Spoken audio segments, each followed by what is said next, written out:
To the outside world, Takum Kendrick was every woman's dream and every man's goal. He was successful, CEO of Kendrick Tech, one of Nigeria's fastest-growing startups. He had charisma that charmed investors and staff alike. His voice commanded attention, and his smile sealed deals. But at home, inside the mansion tucked in the heart of Lekki Phase 1, Takum was a different man. A darker one. One only Hannah knew. Hannah Uzoamaka Kendrick had grown up dreaming of a gentle love. The kind that spoke without shouting, that held without hurting. A graduate of mass communication with a heart for children, she had once worked as a volunteer at an orphanage in Ajagunle before meeting Takum at a tech conference where she handled event PR. He swept her off her feet. Within a year, he had proposed, rose petals, violinists, and a photographer ready to snap the tears rolling down her cheeks. It seemed like the beginning of a fairy tale. But fairy tales rarely tell you what happens after the wedding cake is cut. The first slap was 6 months after their wedding. It came like a thief in the night. Unprovoked, unexpected, unforgivable. He had come back from work, eyes red, jaw clenched. His startup had just lost a $200,000 seed fund after a data breach. Hannah, unaware, asked if he'd eaten. That's all. His hand flew before she saw it coming. The slap landed across her right cheek. Hot. Sharp. Humiliating. The silence afterward was deafening. She blinked, stunned, her hand on her face. He stood frozen. Then came the tears, his, not hers. I'm sorry, he cried, kneeling before her. I didn't mean it. I swear on my father's grave, it was the stress. Baby, I'm sorry. Please don't leave me. And just like that, her heart softened. She had loved him too deeply. She convinced herself it was a mistake. But it wasn't the last time. Months passed. Slaps turned to punches. Shouts turned to threats. He controlled what she wore, who she called, and even when she could visit her parents. You're my wife, he'd say. Not a public asset. When she tried to speak up, he'd raise his voice, and she'd shrink. His friends adored him. He was always charming in public. Always generous. Always the first to crack a joke. Even her own family saw the Instagram-perfect side of their marriage. But behind closed doors, she cried into her pillow at night. Alone. One Sunday afternoon, Takum's elder brother, Charles, came visiting. They sat in the living room, discussing politics over wine. Hannah walked in and asked quietly, Takum, did you remember to lock the gate when you came in? That was all it took.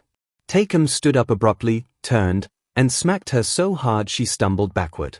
In front of his brother. A thick silence followed. Charles cleared his throat awkwardly and turned his face to the side. Takum hissed and sat back down. Don't talk when men are talking, he muttered, sipping his wine. Hannah didn't cry. She walked away, heartbreaking but face composed. That night, she looked at herself in the mirror and whispered, this is not love. But I won't fight the way he expects me to. Something began to change in her eyes. She stopped being afraid. She started planning. There's something about pain, the silent kind, that reshapes a woman without anyone noticing. Hannah Kendrick began to change in small, barely visible ways. She no longer corrected Takum in public. She stopped laughing freely when his friends came over. Her eyes, once bright and curious, now stared ahead with a calculated stillness. She wore longer sleeves, not because she was cold, but to hide bruises that bloomed like ugly flowers on her brown skin. She stopped picking up calls from friends. Her smiles became performance. Yet, deep within her, something was simmering. Takum was on a high. His company had just signed a multi-million naira partnership with a US-based firm. Newspapers called him the tech lion of Lagos. TV stations wanted interviews. Big men from Abuja wanted favors. To celebrate, he organized a private dinner party in their mansion. It was supposed to be intimate, just close friends, board members, some potential investors, and family. Hannah cooked the meals herself. It gave her a sense of normalcy, even if temporary. As the aromas of spicy jollof rice, goat meat pepper soup, and yam porridge filled the house, she carefully laid the table, dimmed the lights, and changed into her favorite peach dress, the one with soft chiffon sleeves and a slit that Takum once said made her look like a queen. By 7 p.m., guests started arriving. Men in agbadas and luxury watches, women in glittering gowns and air-kissed greetings. Cameras flashed. Laughter echoed. Wine flowed. Takum played the perfect host. He charmed everyone, pulling chairs, opening wine bottles, telling exaggerated but hilarious stories from his university days. He introduced Hannah proudly, wrapping an arm around her waist. "This woman, best thing that ever happened to me. Look at her, he said, and everyone clapped. She smiled and curtsied lightly, her eyes scanning the room for an exit. She had learned to read his moods. Tonight, he was tipsy and riding an ego high. A dangerous combination. During dessert, while pouring wine into the glasses, Hannah accidentally knocked a spoon off the table. It clattered noisily on the marble floor. Some guests chuckled. Even she smiled, a soft, embarrassed smile. But Takum's smile froze. In front of 15 people, board members, politicians, cousins, pastors, he stood and smacked her across the back. Hard. "She's clumsy," he said with a laugh that didn't reach his eyes. The room fell silent. Guests exchanged awkward glances. Some looked away. One or two pretended to sip wine they didn't even want. Nobody said a word. Not even his elder sister, who once told Hannah, "If he ever lays a finger on you, you better scream." Hannah stood up slowly. Her hand grazed the spot he hit, but her face didn't change. No tears. No reaction. She cleared her throat and said softly, "Excuse me, everyone. I need to check the oven." And she walked away. But in her chest, her heart was no longer breaking, it was boiling. In the guest room, Hannah stood in front of the mirror. She slowly pulled down her dress to see the red mark on her back. It was shaped like his palm. She didn't cry. Instead, she whispered, "Every wound has its voice. I will speak. But not with words. I will speak with power." She picked up her old diary and began to write. She documented everything: the date, the time, the guest list, what was said, and the reactions. Then she took a photo of her back and emailed it to herself. Subject line, Record 7, Dinner Party Assault. She wasn't collecting evidence for the police, not yet. She was building her escape. When she returned to the party, everyone acted as if nothing had happened. Takum raised a toast to partnerships that last longer than marriages. People laughed, unsure if it was a joke or a jab. Hannah laughed too. She made her way to the piano and played a song, an old Christian hymn her mother taught her. "When peace, like a river, attendeth my way. When sorrows like sea billows roll." Her voice was soft, angelic, but her fingers trembled slightly on the keys. It was the only betrayal of her strength that night. Guests applauded. Some even wiped tears. One man whispered to another, "She's too graceful for this chaos." Takum clapped loudly. "That's my Hannah. Who else has a wife that sings hymns and makes pepper soup like heaven?" She bowed. Inside, she was plotting her freedom and his fall. Later that night, after everyone had gone and the house was quiet, Takum came into the room where she was undressing. He was drunk. His shirt half unbuttoned, tie loose around his neck. He slumped onto the bed and looked at her. "You made me look like a monster," he slurred. She said nothing. He stood up and grabbed her arm. "Why didn't you laugh it off? Why did you walk out like that? People are watching me now." Still, silence. He pushed her onto the bed and walked out, slamming the door. Hannah lay there, breathing slowly. Then she stood up, locked the door, and continued writing in her diary. That night, she emailed herself Record 8, Post-Party Rage. And added a line. "He thinks I'm a statue. One day, statues will move. And when they do, kings tremble."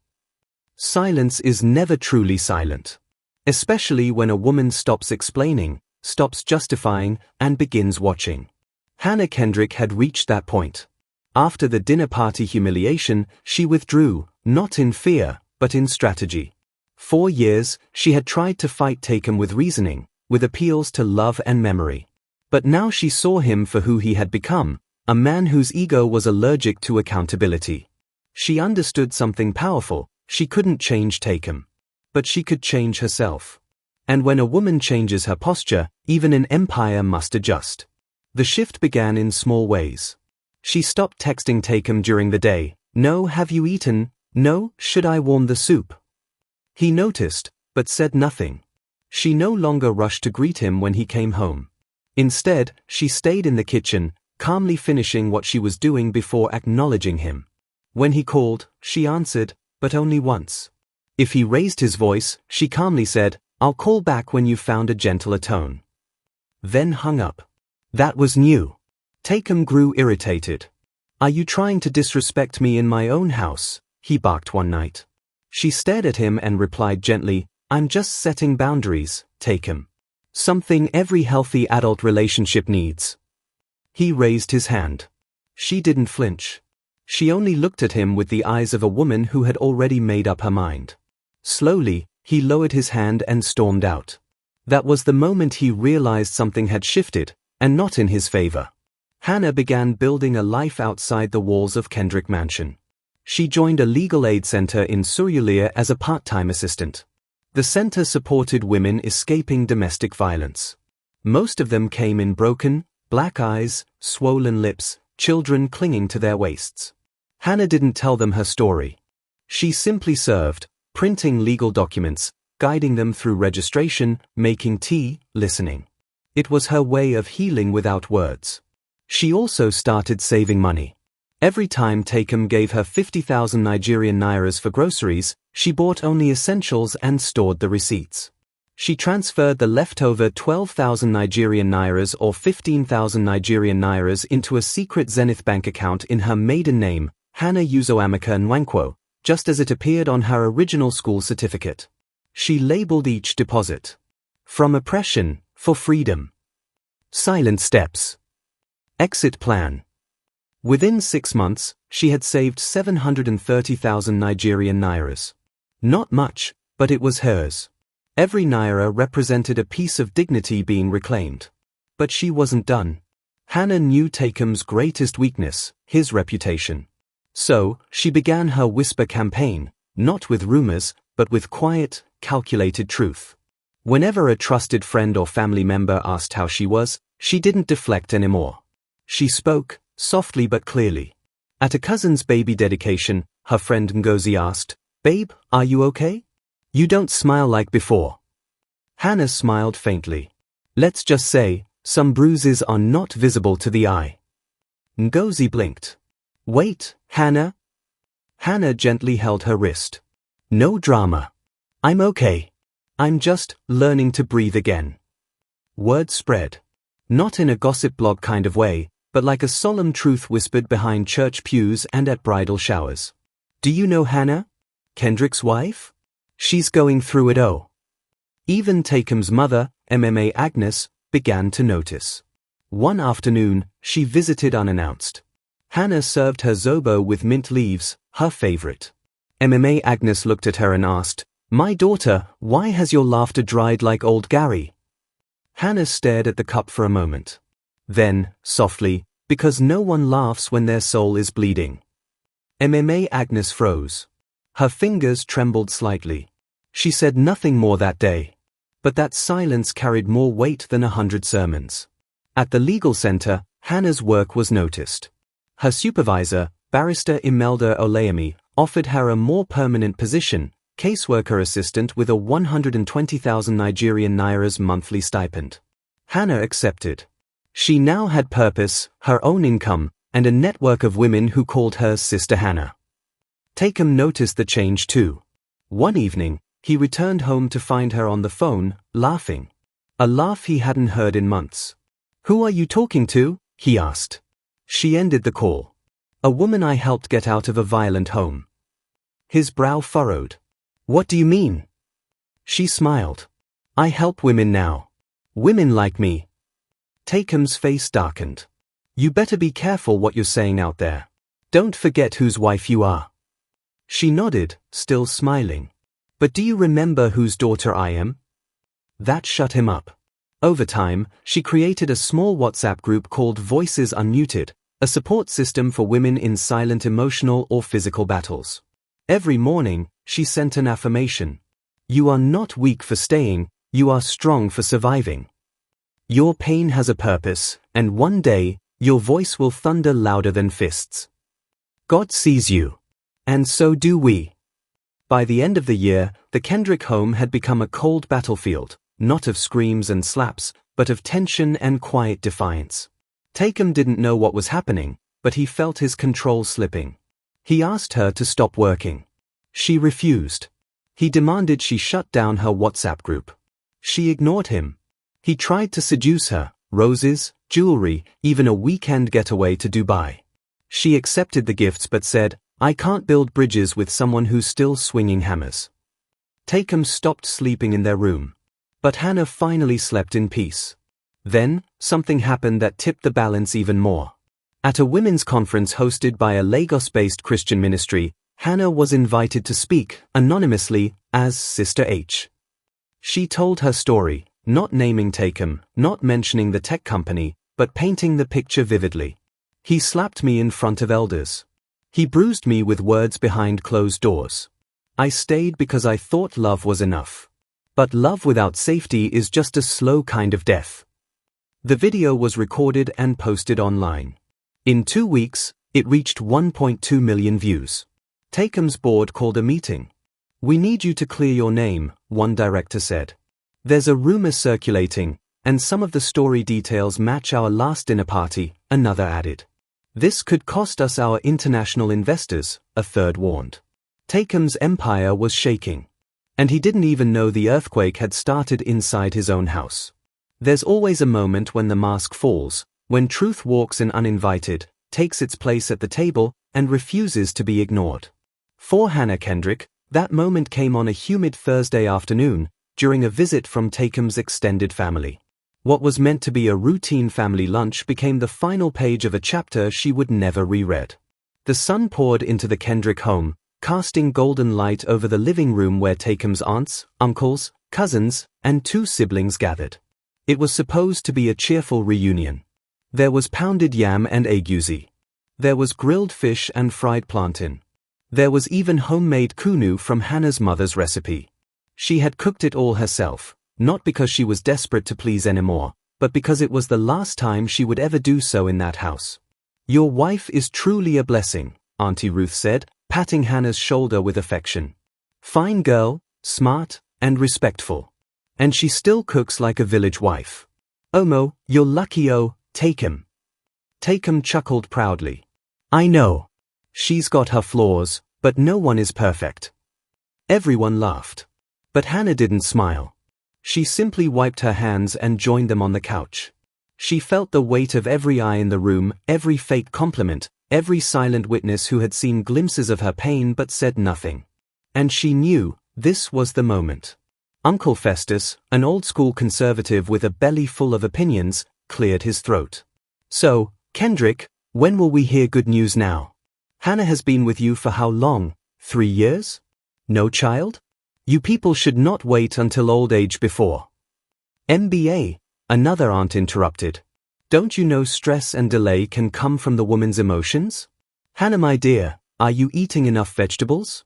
You're looking thinner. Oh." There was a ripple of laughter. And that was when Hannah spoke. She stood up slowly, her voice calm and crystal clear. "I don't have children yet," she said, "because my body has been living in fear." The room fell silent. She turned to face them all. "I know you all mean well. But there are things happening behind these closed doors that none of you have asked about.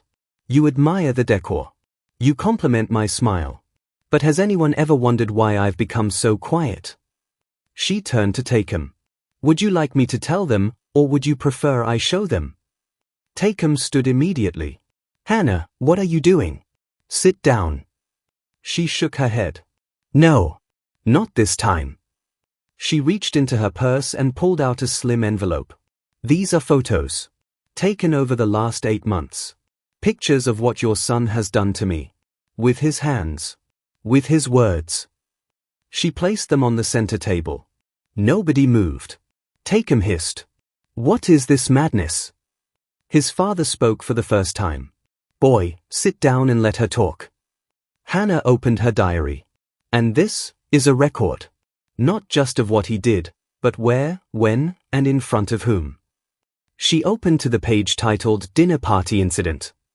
She read, June 3rd, 7:45 p.m., slap to the upper back, in the presence of 15 guests. Reaction, nervous laughter. Response, none. Injury, red mark, lasting 3 days. Her voice never shook. Auntie Ruth covered her mouth. Uncle Festus blinked furiously. Takum? Is this true? Before he could answer, Hannah turned back to him. Her voice now steel. Tell them. Or shall I? Takum took 2 steps forward and exploded. You ungrateful witch. You dare embarrass me in front of my own blood. And right there, in front of his father, his mother, his uncles and aunties, his younger cousins, he lifted his hand again. And struck her. Across the face. Again. But this time, something was different. She didn't stumble. She didn't cry. She touched her cheek and looked around the room. I want everyone here to remember this moment, she said, her voice like thunder wrapped in silk. Don't say you didn't see. Don't say you weren't told. Then she turned to his mother, MMA Agnes. Your son is not a man. He's a frightened boy hiding behind power. And today, I choose not to fear him anymore. She walked to the door, turned around one last time, and said, I will not come back here again. This is not a marriage. It's a slow funeral. And I refuse to be buried alive. And then, she left. She didn't scream. She didn't pack bags. She didn't run. She left with her purse, her diary, and her head held high. That night, she checked into a short-let apartment in Surulere, a one-bedroom with thin walls and a leaking faucet. But it was hers. No slaps. No shouted commands. Just peace. Unfamiliar, beautiful peace. She took a hot shower. Cleaned the red mark on her cheek. Wore her grandmother's wrapper and sat by the window. She turned on her phone and saw 42 missed calls, most from Takum. A few from his mother. And one from Charles, his older brother. She ignored them all. Then she opened a voice note recorder and spoke. My name is Hannah Yuzoamaka Kendrick.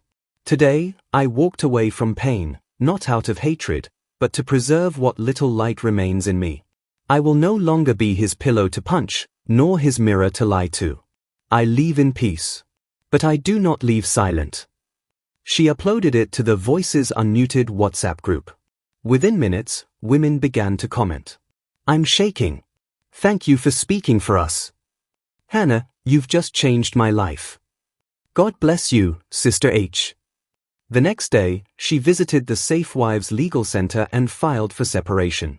Not divorce, not yet. Just space. Enough to breathe. Enough to think. Enough to heal.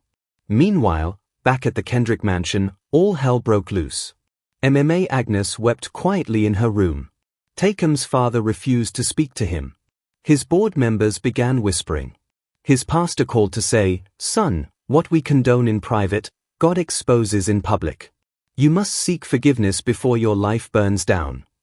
Takum sat alone in the living room, staring at the now empty hallway. Hannah was gone. And for the first time in his life, he was afraid of himself. Please subscribe. The days after Hannah left Takum's house were strangely silent, too silent for a man who had spent years being the thunder in someone else's storm. Takum had never known the weight of an empty home. Now, the silence clawed at his chest like grief. His friends stopped calling. His family whispered behind closed doors. The man once admired as in control was now simply alone. Meanwhile, Hannah was not idle. No longer hiding behind pain or silence, she began her quiet revolution. She stayed at her elder brother's house in Jos, a simple but peaceful environment far from the noise and memory of Lagos. Her brother, Daniel, welcomed her without judgment. His wife, Ifema, treated her like a sister rather than a stranger, constantly checking on her, feeding her, and giving her space to breathe. Hannah enrolled in therapy. It wasn't easy at first. The first session, she said nothing but cried. The therapist, a calm older woman named Mrs. Ikenna, offered no pressure. Just presence. You don't have to talk today. We'll sit together. That's enough, she said. And for the first time in years, that was enough. Days turned to weeks, and the wounds on her skin began to fade, but the ones inside her had just started to bleed. She remembered every slap, every insult, every moment Takum made her feel small in front of his friends. But she also remembered the moments she ignored her own worth. The times she chose silence instead of speaking up. The times she swallowed the pain with a smile and told herself, maybe I deserve this. Hannah began to heal, not just from Takum's actions, but from her own years of self-abandonment. She joined a local women's fellowship. Not a traditional church group, but a safe circle where survivors of abuse shared their stories and dreams. Here, she met women like herself, some younger, some older, each with a version of the same storm. Her confidence returned like the sun after long rains, first a crack in the clouds, then full rays of light. She started to dress in her favorite colors again. She laughed without fear of judgment. She danced in her room like she hadn't in years. Then, one quiet Tuesday, she walked into a business registration office. "Good morning, Ma. What name should I register the business under?" the officer asked. She smiled, her eyes shining. "Hannah's Hands." It was the name she'd once dreamed of using for her fashion line. Designs she had sketched while Takum snored, dreams she had buried under house chores and fear. Now, it would live. Within a month, she had a website and Instagram page showcasing her custom pieces. Her story was not written in sobs anymore. It was stitched into clothes, told in threads, and reflected in bold fabrics. Customers began to reach out. Some even asked for her personally. "You're that lady, right? The one who left her husband after years of abuse?" one woman asked shyly during a fitting. Hannah had braced herself for pity, but instead saw admiration. "You're my inspiration. Thank you for showing me it's okay to leave," the client whispered. Tears welled up, but they were not sad ones. That night, Hannah journaled. "I once thought leaving would be my shame. Now I know it is my strength." Back in Lagos, Takum sat in a mess of regret. He had reached out to Hannah countless times, calls, messages, even handwritten letters, but she never responded. He called her brother. Daniel responded once. "She's safe. She's healing. And this time, you don't get to rush her," he said. Those words hit Takum harder than any punch ever could. He began to question everything. Who had he become? Where did he learn to call pain discipline? How had love turned into control? He signed up for a men's accountability group. At first, he hated it. The mirror was too clear. But he stayed. "I was that man," he confessed one day. "The man who laughed when his wife cried. I called it strength. But it was fear of not being enough without control." For the first time, the room fell silent. Then someone clapped. Another followed. "Thank you for owning it," one man said. "That's where healing starts." And Takum wept. Back in Joe's, Hannah received a message that made her pause. "I don't deserve your forgiveness. I don't even deserve a reply. But if I could undo every blow, I would. I'm changing, not for you, but because you showed me I needed to." It was from Takum. She stared at it for minutes. She didn't cry. She didn't smile. She simply sighed, a deep, thoughtful breath. For the first time, his words weren't covered in excuses. And that made all the difference. She didn't respond. But she didn't delete it either. There's a moment in every broken man's life when he's forced to look into a mirror that doesn't flatter, one that doesn't reflect the tailored suits, the achievements, the applause, or the fake smiles. Just the man. Bare. Wounded. Ugly. For Takum Kendrick, that mirror moment came not in therapy, not in a courtroom, but alone, in his bedroom, 6 months after Hannah left. His house was no longer a home. The white marbled floors he once admired now felt cold. The leather couches too stiff. The kitchen? Useless. He hadn't cooked a meal in months. Takeout containers and wine bottles littered the counters like remnants of a storm. He often stood in front of the massive wall mirror in his bedroom, the one Hannah used to clean lovingly. Now, it was dusty. His reflection blurry, much like his sense of self. He stared and whispered, "Who are you?" There was no answer. Just the silence of a man undone. One evening, he returned from a board meeting where 2 partners had officially pulled out of his company. The scandal surrounding the dinner party slap, though never confirmed publicly, had sparked rumors and divided opinions. Some dismissed it. Others believed it deeply. But the damage had been done. Investors wanted clean optics. Takum Kendrick was no longer the star boy of Lagos Tech. He came home that evening, loosened his tie, and sat on the floor. Not the couch. The floor. He picked up his phone and, without thinking, dialed the only number he longed to hear from. Hannah. Switched off. He tried again. And again. Still nothing. Then he opened her old email and began typing. Subject: I saw myself today. Hannah. I won't waste your time. Today, I saw myself. Not the CEO. Not the award-winning techpreneur. Just a broken man. A coward. I wish I could take back every moment I raised my hand. But I can't. I wish I had protected you instead of punishing you for loving me. You didn't deserve the Hannah you became, the silent, shrinking woman who walked on eggshells in her own house. I made you that. And for that, I am deeply sorry. I don't want anything from you. Not your love. Not your pity. I just needed you to know, you were never the problem. I was. Takum. He didn't hit send. Not yet. He saved it as a draft and went for a walk, the first one in weeks. As he walked through the quiet streets of his gated estate, memories came flooding in. Hannah waiting by the door at 6 p.m., her soft voice humming while she cooked, her laugh echoing through the living room as she danced with a mop. When had he lost her? He remembered one night, years ago, after a product launch. Hannah had stayed up sewing a traditional agbada for him, embroidered with his company's logo. Everyone complimented it. He had received the praise and never even thanked her. That night, she had asked, "Did you like it?" He had replied, "It's all right. Could have been tighter around the neck." That was all. She had said nothing. But now he remembered her face that night, the disappointment, the dimming light in her eyes. He'd been breaking her long before he ever laid a hand on her. The next morning, Takum checked his email. The draft still sat there. He reread it. This time, he added, "P.S. I've enrolled in a full rehabilitation program. Not because I want you back, but because I can't live with myself the way I am." Then, he hit send. Across the country in Joe's, Hannah received the email while sipping tea in the garden of her brother's house. She stared at the subject line for several seconds before opening it. She read it slowly, twice, then 3 times. She didn't cry. But she did feel something strange, not affection, not forgiveness, but closure.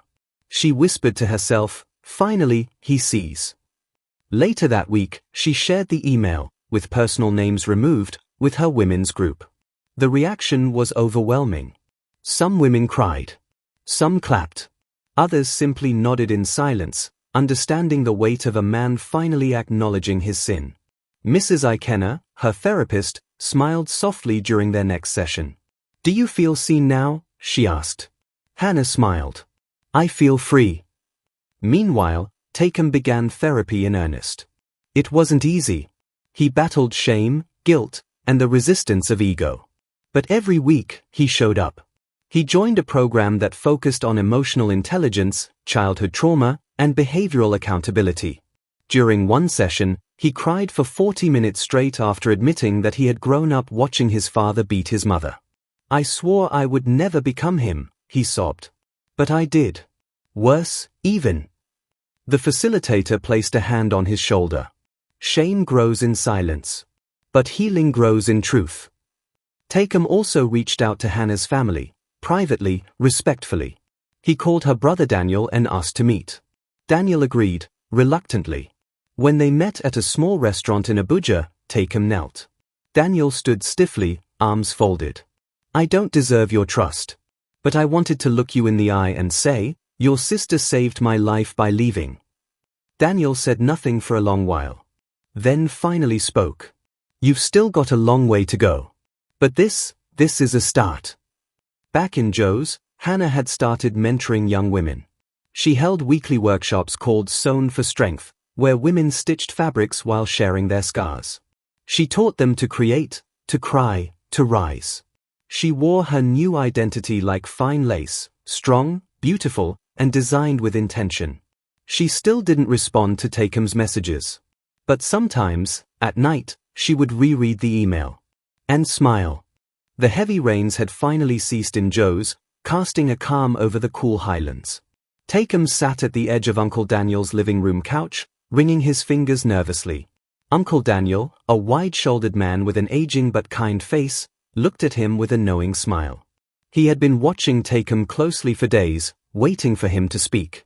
"Uncle," Takum finally said, his voice low, barely rising above a whisper. "Please. I know I don't deserve it, but let me spend just 1 week with Hannah. I need to talk to her, to fix what I broke." Uncle Daniel placed his mug of steaming tea on the side table and leaned back. "You want to stay here for a week?" he asked, studying the younger man's eyes. Takum nodded. "Yes, sir. I'll stay out of trouble. I won't pressure her. I need to be near her. Maybe she'll remember the man she once loved." Uncle Daniel smiled softly, surprised but pleased at the sincerity in Takum's voice. "You're in luck. My wife and I are traveling to Togo for a month. We were already planning to leave our kids with Hannah. Your company might actually help. She'll need an extra hand." Takum blinked. "You mean it?" Uncle Daniel nodded. "I do. But Takum," he paused. "Don't try to force anything. Let your presence speak louder than your words." That week, the house in Joe's felt different. It was filled with the laughter and mischief of Uncle Daniel's 3 children, ages 6, 9, and 11. They adored Hannah, and surprisingly, they took to Takum as well. For the first time in years, Takum saw Hannah laugh, not the forced smile she'd give during awkward family reunions, but a full-bodied laugh that came from the soul. Hannah didn't talk much at first. She kept her conversations with Takum minimal, polite. But she observed him. The way he helped the kids with homework. How he stayed up to clean the kitchen after dinner. How he quietly folded clothes without being asked. And how, whenever their fingers brushed accidentally, he respectfully withdrew, his eyes filled with a silent apology. Late one night, as rain lightly tapped the roof, they sat at opposite ends of the veranda. The children had gone to sleep. Takum took a deep breath. "Do you remember when we used to sit like this after youth fellowship?" he asked gently. Hannah didn't answer immediately. Her gaze stayed fixed on the dark skyline. Then, softly, "You used to quote Psalms to me." Takum chuckled. "And you'd pretend not to know the verse just so I could feel smart." They both laughed. That moment, simple, raw, real, was the first crack in the thick wall that separated them. But all too soon, Takum had to return to Lagos. Saying goodbye to the kids was hard enough.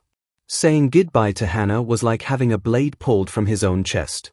He held her gaze, uncertain whether to hug her or simply walk away. "I'll write," he promised. "Real letters. Not just WhatsApp or text." She nodded. "Okay." And he did. Every Thursday, like clockwork, Hannah would receive a handwritten letter in a brown envelope, each one more vulnerable than the last. He told her about his struggles in Lagos, how the silence in his apartment reminded him of their fights, of the night he crossed the line. He reminded her of the first time they held hands in church, how her smile used to light up his soul.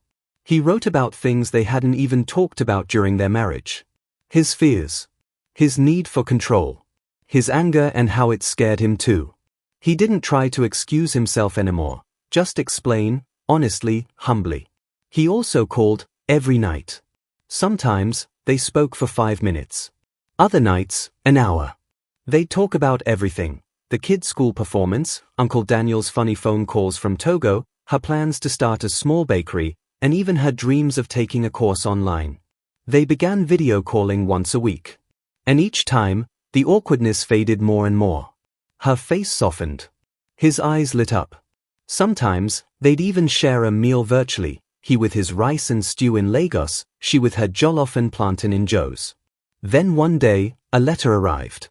It wasn't from Takum. It was from Hannah. "I miss how you used to carry me like a baby after Sunday service," she wrote. "I miss the man who used to cook indomie with too much pepper just to impress me. I'm not saying I've forgotten what happened, but somehow, your letters are helping me remember everything else too." Takum held the letter against his chest, tears silently streaming down his cheeks. They weren't back together. Not yet. But for the first time in a long time, they weren't enemies. They were becoming what they once were, friends. Partners. Lovers in waiting. Each letter, each call, each shared memory stitched back a thread in the torn fabric of their relationship. They hadn't healed completely. But they were healing. Together. The early evening sun poured warm golden light through the curtains in Takum's modest Lagos apartment. The past few weeks had been a surreal emotional shift for him.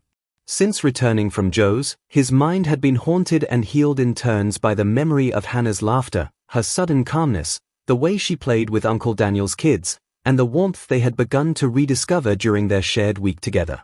That morning, his phone vibrated with a WhatsApp video call. It was Hannah. Her face lit up his screen, framed by the morning light in Joe's. "Good morning, Mr. Husband," she teased, her voice mellow and soft, almost musical. Takum grinned, his heart skipping like a schoolboy's. "Mrs. Wife, you're glowing." They both laughed for a moment before Hannah cleared her throat. "Takum, I need to inform you of something," she began, seriousness settling into her voice. "I have an assignment in Lagos. A contract project, interior redesign for a boutique hotel. It's big, and I'll be in town for a whole month." Takum sat up straight, his ears wide open. "I'd like to ask for your indulgence," she said cautiously. "If you wouldn't mind. I'd love to stay at the house while I'm there. I have some documents and dresses I'll need to pick from our bedroom. Oops, sorry, your bedroom." Her smile returned as she playfully corrected herself. But Takum was faster. He laughed heartily and said, "No, Hannah. It's our bedroom. It always has been. And you're free to come over. You don't need to beg. You're welcome anytime. You belong here." That moment of mutual laughter warmed them both deeper than the words did. After the call ended, Takum sat quietly on his couch, staring at nothing and everything at the same time. His heart felt strange, light, yet heavy. Hopeful, yet regretful. He whispered to himself, "She's coming back. She'll stay in our house. Not just for the documents or clothes, but for us." He got up, paced the floor, and then stood by the window, arms folded. His chest tightened as he thought of the times he yelled, the times he ignored her tears, the moments he let pride turn love into pain. He thought of her sleeping on the couch. Of her bleeding in silence. And yet, she was coming back. "I've been a fool," he muttered. "A damn fool." That evening, he sat at his small writing table, brought out his favorite pen and one of the thick ivory-paged letter books he hadn't touched since their courtship days. He began to write. "Dear Hannah, do you remember the first time we danced in the rain at the university back gate? I still remember how your lashes dripped and your laughter turned heads. I felt like the richest man alive holding your hand. I lost that feeling somewhere along the way. Maybe it was work. Maybe it was ego. Maybe it was fear. But whatever it was, it doesn't matter anymore. You're coming home, for a month. But I'm hoping for forever. I want you to know something. I don't want just to be your husband again. I want to be your friend, your joy, your safe place. Let's start again. Please. Yours, now more than ever. Takum." He folded the letter carefully, sprayed a gentle mist of her favorite perfume he still kept in the drawer, and mailed it the next day even though she'd be in Lagos soon. He wanted her to read it with her hands, to feel it physically, not just digitally. In the days leading up to her arrival, Takum transformed the house. He fixed the squeaky hinges, repaired the leaking tap she always complained about, repainted the bedroom walls with the same color she adored, soft lavender. He stocked the kitchen with her favorite spices, washed and changed the beddings, and hung fresh curtains. Every night, he'd replay her last video call, sometimes rereading the letters he had sent her back in their university days. Every sentence felt like a time machine, bringing him closer to a man he had abandoned. A better man. The night before her flight, she texted, "Takum, thank you for letting me stay. Let's see how this month goes, one day at a time, yeah." He replied almost instantly, "Every day with you is a chance I won't waste. See you soon, Hannah. I've missed you in ways words can't say." As he lay in bed that night, The saying echoed in his heart like a bell, absence makes the heart grow fonder. But this time, it wasn't just absence, it was realization, humility, and the sweet pain of learning what love truly meant. Tomorrow, Hannah would be in Lagos. And this time, he wasn't going to let her slip away. Takum stood anxiously by the arrival gate at the Murtala Muhammad International Airport, Lagos. He had dressed carefully, clean-shaven, and holding a modest bouquet of fresh roses. Each step that echoed from the terminal made his heart race, until finally, he saw her. Hannah appeared, wheeling her modest suitcase, wearing a simple but elegant Ankara dress that swayed with her steps. Her eyes met his, and in that silent gaze, something broke open.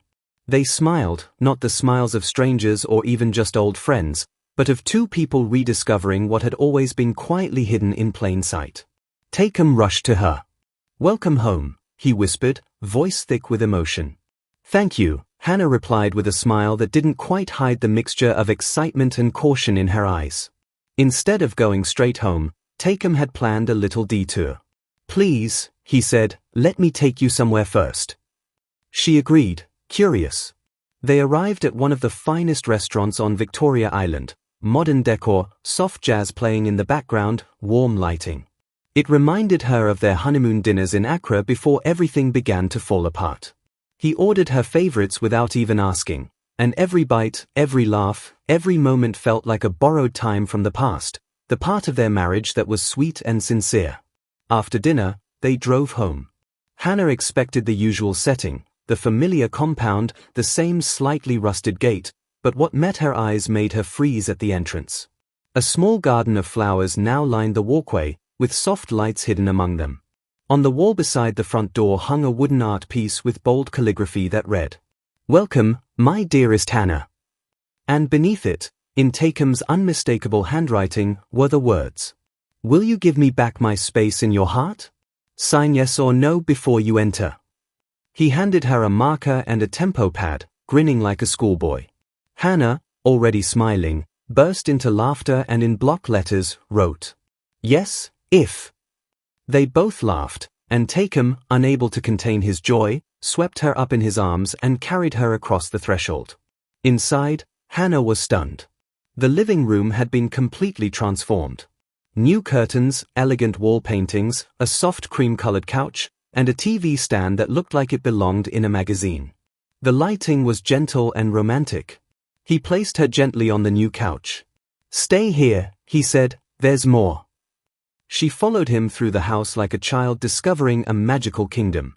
The bedroom now resembled a luxurious five-star suite in Abuja, soft linens, new bed frame, carefully chosen lamps, and scented candles by the window.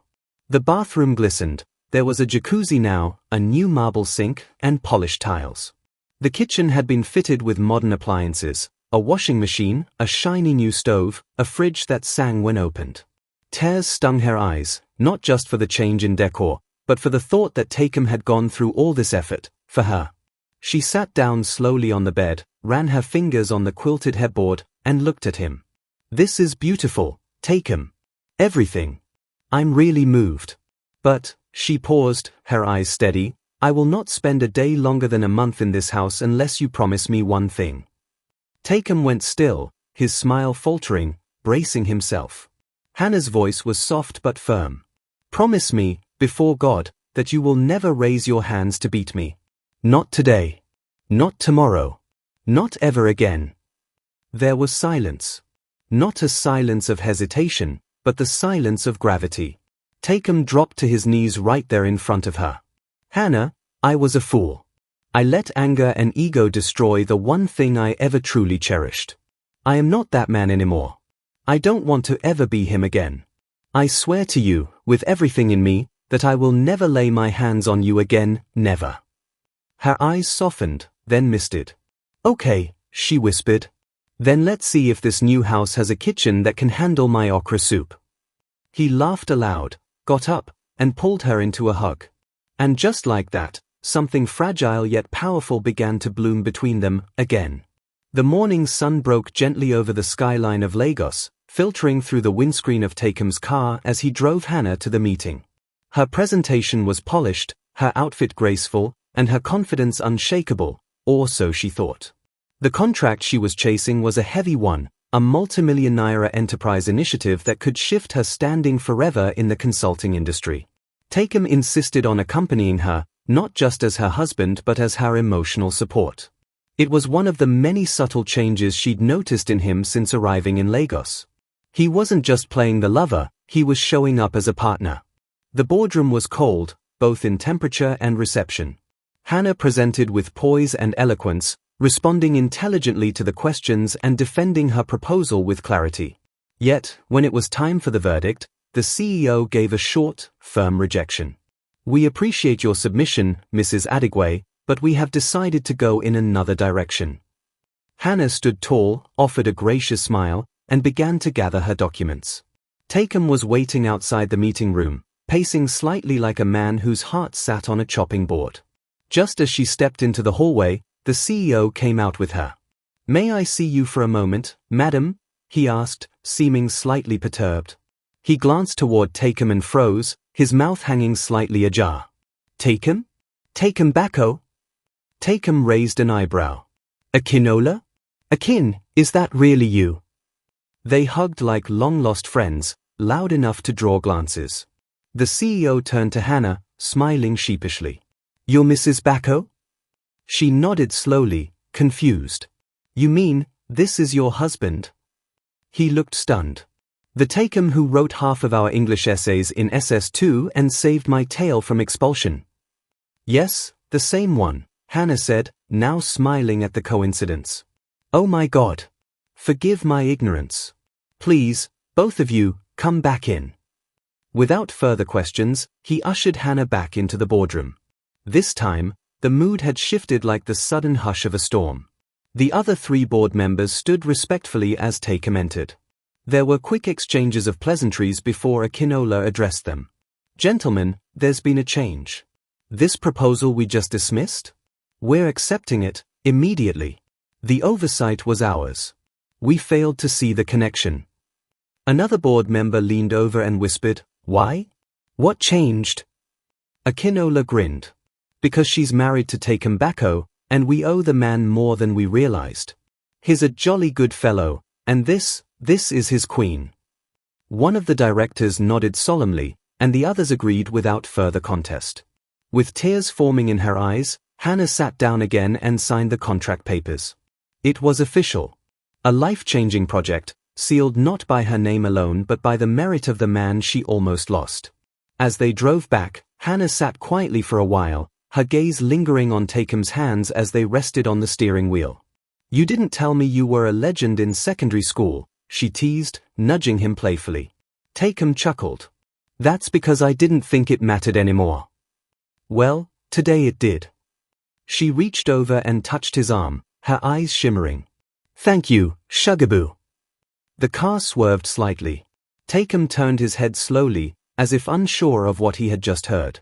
"What did you just call me?" he asked softly, his voice tinged with emotion. She laughed.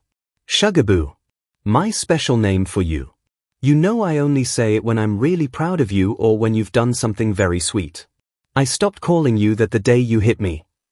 He exhaled deeply. "I remember, and I've regretted it every single day since." "Well," she said, leaning her head against the window, "today, you earned it back." Takum didn't take the fastest route home. Instead, he cruised down the coastal roads, letting the salty breeze of the Atlantic blow into the car, his soul dancing with gratitude. He couldn't believe how everything was aligning, how Hannah, the one he almost broke, had now returned to him in ways beyond his prayers. She was back, not just to stay for a month, but inch by inch, she was crawling back into his life and his heart. And this time, he wasn't letting her go. The sun filtered gently through the blinds that morning, but it wasn't the sun that stirred Hannah, it was the ping of her phone. A message from the project finance team had just dropped. Her mobilization fee had landed. 2 billion nair. For a moment, she just sat there, phone in hand, staring at the figure with trembling lips. Her fingers began to shake, and she had to blink several times to believe she wasn't dreaming. 2 billion naira. Mobilization.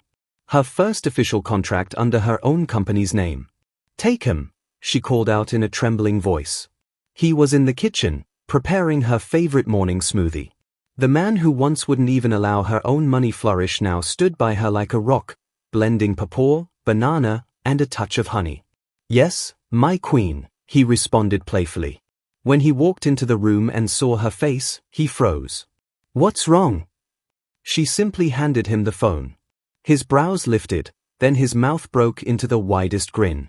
"I told you," he shouted, lifting her off the bed like a feather.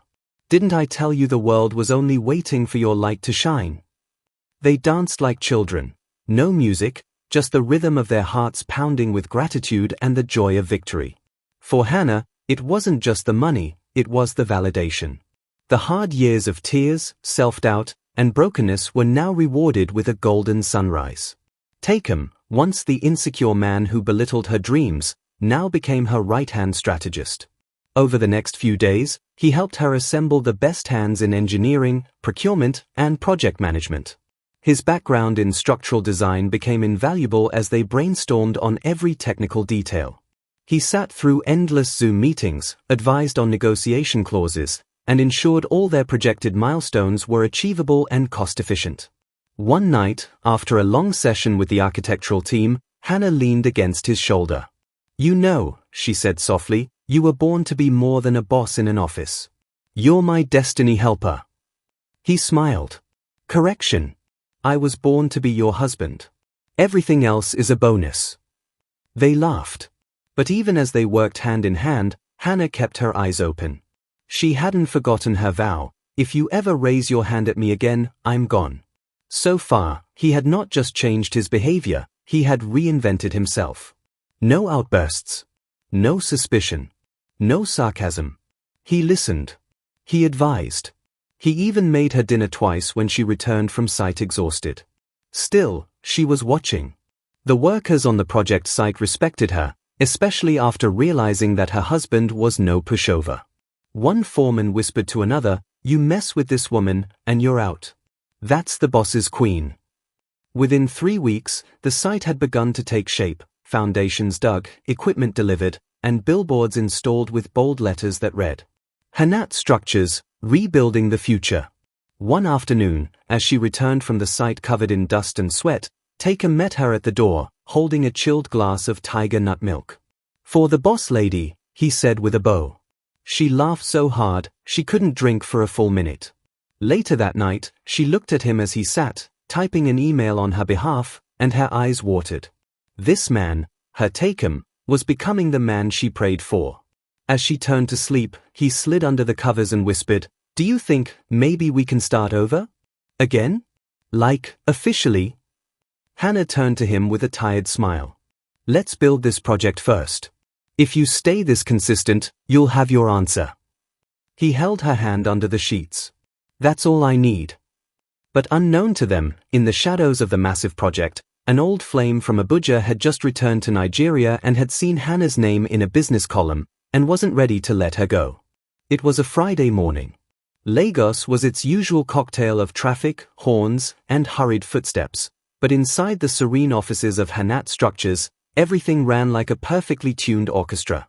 Hannah stood in a mustard blazer, addressing her site managers via Zoom. She spoke with confidence, eyes darting over her notes, her voice firm, her mind razor-sharp. There was no trace of the broken woman she used to be, just the CEO, the queen she had become. Takum watched from the doorway, pride swelling in his chest. He was no longer intimidated by her excellence. In fact, he found it magnetic. After the meeting, she leaned back and sighed. "The drainage system in Phase B is my headache this week." "I'll take a look," Takum offered. "We may need to consult the original environmental engineers. I'll pull the contacts." She smiled. "You've been amazing, Takum." He smiled back. "Still hoping for my official re-election as your husband." They laughed, the kind of laughter that sounds like healing. But just as the warmth settled in, Hannah's receptionist walked in, hesitant. "Ma, there's someone here to see you. He says he's from Abuja." He wouldn't give much detail, just his name. "Nathaniel Earrow." Hannah froze. The name hit like a faint thunderclap. A name she hadn't heard in 10 years.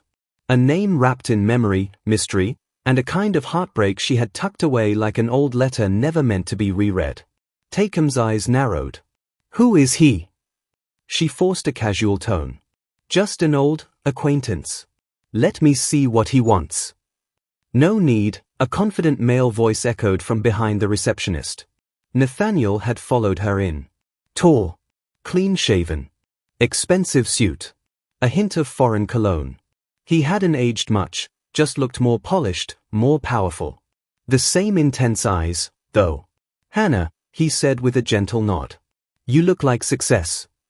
She stood, awkward. Takum stepped forward, protective.